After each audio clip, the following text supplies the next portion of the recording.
Hello everyone, welcome to my channel Coding for Dummies. And as in the previous tutorial we have discussed that for writing our code, that is the source code, we need and compile it and execute it, we will use this code blocks IDE. So in this particular tutorial I will let you or walk you through the process of installing this IDE and also help you write your first code, that is this hello world program. And this is the very traditional program that every person who starts to write code writes his first code with hello world program. Okay, so for this, just go to your browser and open this page, codeblocks.org/downloads. Okay, so when you will open this page, you will get the option to download. See the various options to download. So click on the first one, download the binary release. And there, depending upon the type of system you are using, whether it is a Mac OS or Linux or Windows, you will download this setup files from here. I am using Windows, so I'll download this Windows setup. But please keep in mind, always download this mingw setup here, mingw setup.exe, because since CodeBlocks is an editor or that will provide us with the tools to write a code, this mingw is a compiler that will help us compile us the code.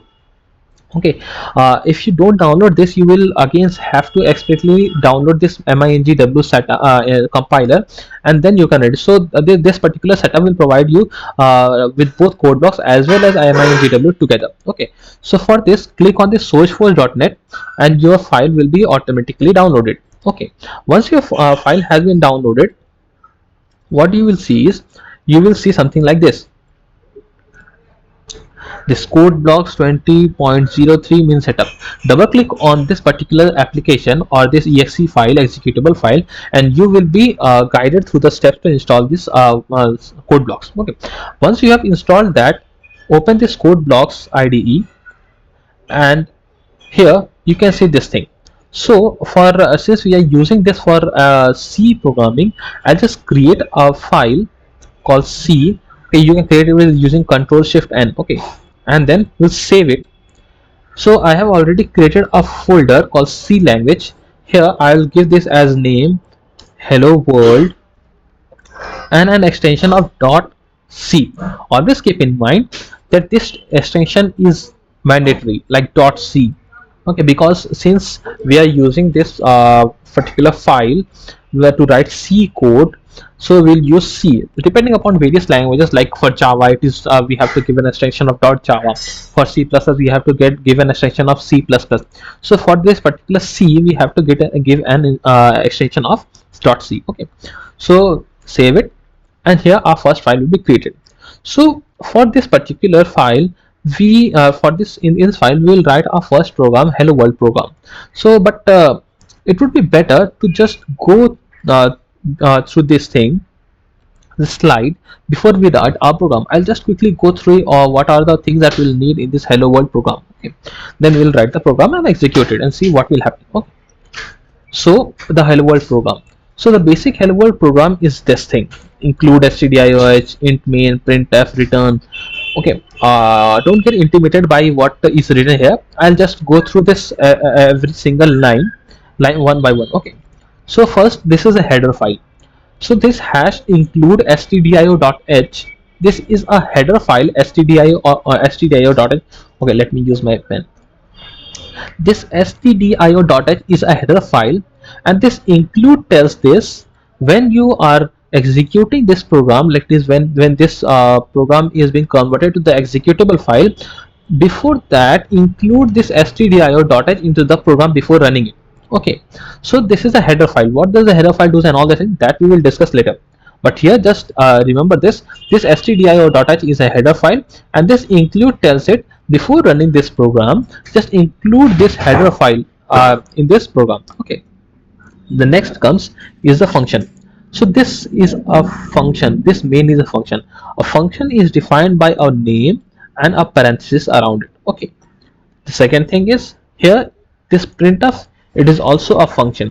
What does the printf does is, the printf prints whatever that is there inside this parenthesis on the console.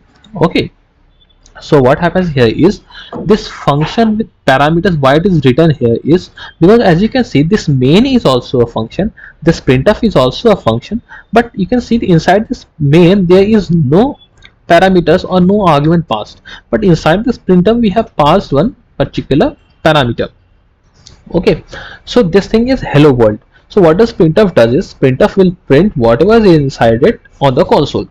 Okay, then comes this return value of the function. This return 0, what does it do is whenever our operating system calls this main function, and when the main function has been completed, it will return this 0.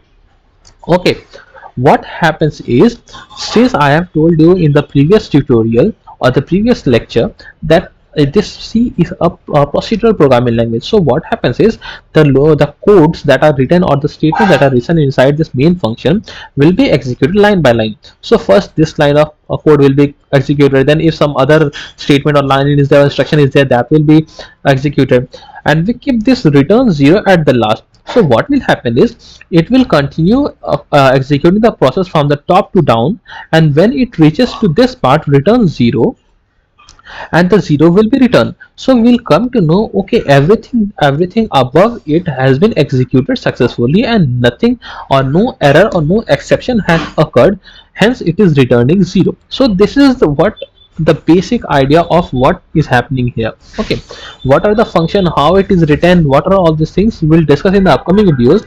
But before that, in the next slide we'll just go a bit more in depth about each of these components. Okay, see, this include stdio. Most of the people have problems. They go, okay, what is this, man? What is this thing? Stdio.h hash include all things. So basically, just remember this. Stdio.h is a header file, and this includes tell to include this particular file in your code while executing it. Okay. So it what does this stdio.h has? Why do we include it? Since we have written this printf function, this stdio or .h contains the declaration of this thing printf. What is the declaration? Declaration means, okay, what the printf function will accept as an argument and what it will return when the function is called. Okay, so this is thing that declaration means. So this stdio.h contains the declaration of the printf, because we are directly using printf without anywhere specifying what does printf do. So how the computer will know, okay, what does this printf should do. So for that this stdio.h is included. Okay, next come this main function. So as we have discussed, it is a function that returns an integer, and this main function, whenever we click on this executable file, this main function is called by the operating system and the program starts executing. This main function is the starting point or the entry point of our program. Okay, next comes this printf hello world. So this is a particular function, this is also a function. As we discussed, this main is also a function, this printf is also a function. This printf is accepting some parameters, this main is not accepting any parameters. So it is also a function that acts as an argument. You can during this tutorial, this argument and parameters will be changed used alternatively, interchangeably. Its definition is written in the stdio.h file, and the implementation is inside library file. Okay, so as we said, this stdio.h contains a declaration of this printf function, and the actual declaration means what it will return. As you can see here, what it will return, what is its name, and what are the parameters or arguments that it will need. So these things are written in stdio.h, and the actual implementation with all the parameters. Okay, implementation means with all the parameters, how actually it is writing a code that are written in the library files. Okay, so basically there are two types of files. One is the header file, one is the library files. This header files contains the declaration, this library files contains the actual implementation. Then comes this return 0. This return 0 is a value from the function that is being called.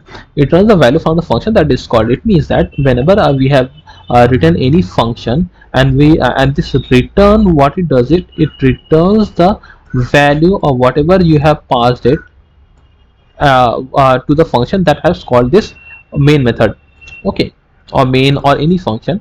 So if a, suppose if a is a person that is calling a function b, so the B, when the B has executed all the instructions that are there inside B, so it will again return to A something, whether it is an integer, whether it is a character or anything. So that thing is done by using this return command. Okay, so here return 0, so that we know that the program has successfully executed. So just as we talked that since this is a procedural programming language, the code starts from the top and goes on executing line by line from top to bottom.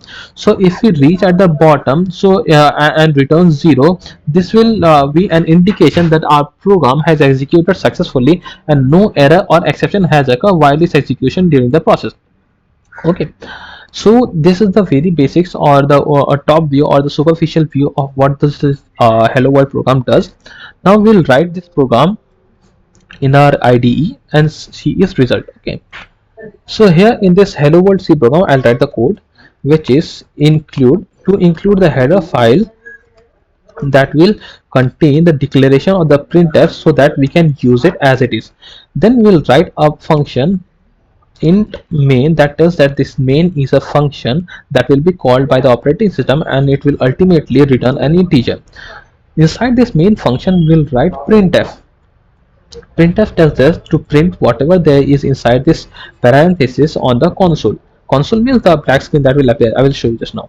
H hello world. Okay, so this thing we have written, and then we return from the function return 0. Okay, so this thing we have written here, this is our simple hello world program. So when we have written this program, there's an option there. See, you see there are three options here: build, run and build run.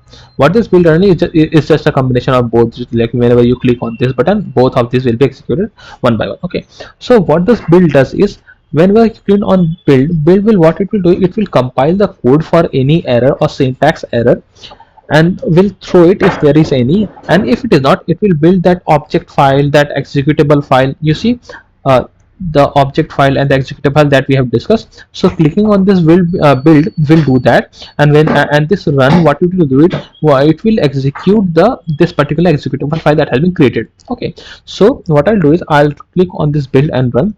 Okay, before that I have just mentioned this syntax error and this compile error and everything.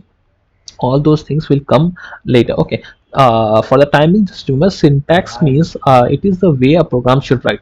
Okay, like here, and also remember that C is what you say, case sensitive.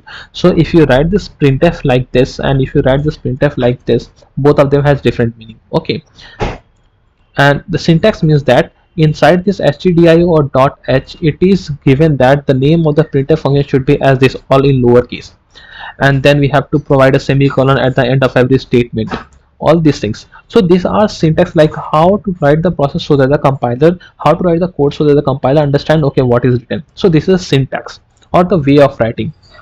Okay, as you can understand with an analogy, like this English language has grammar, like how to write the English statements and essay or anything. Similarly, we have syntax to tell how this program should be written. Okay, so when we'll run and build and run this, so you will see this hello world is printed and we have returned 0. So when we see this return 0, we will know, okay, our program has executed and it has finally returned 0. You can put any number here, like it's not 0, but it's traditionally like normal people follow, or don't know what, but people follow is 0. So you can put it 0. If you provided 1 to 3 here, it's just an indication that if you have run this program and if it has executed successfully, you will get whatever you return from here. See, it has executed the program successfully and it does 1 to 3. So you, whatever you can put it here, but normally people put 0 here. Okay, 0. So this is done. One thing I want to show, just as I have told you, that this, whenever you write a source code that is source C, it will get compiled to an object or O file and then an executable file. Let me show you in this thing, in our this thing. See, we have written the C world program, hello world program. This is a C source file. This gets converted to this object file by the compiler, and then this application or this executable file, that is that it gets created. Okay, getting a point. So this thing happen, like these things are done by the code blocks itself. So this thing, so we have written our basic hello world program. In the upcoming videos we will see more about how to write these variables, how to write these codes, what are variables, what are data types, and all these things will come in the upcoming videos. I hope you have liked this video. If you like this video, please like it, share it, subscribe it, and please comment it in the and please say your feedback or provide your feedback in the comment box. Yeah, thank you.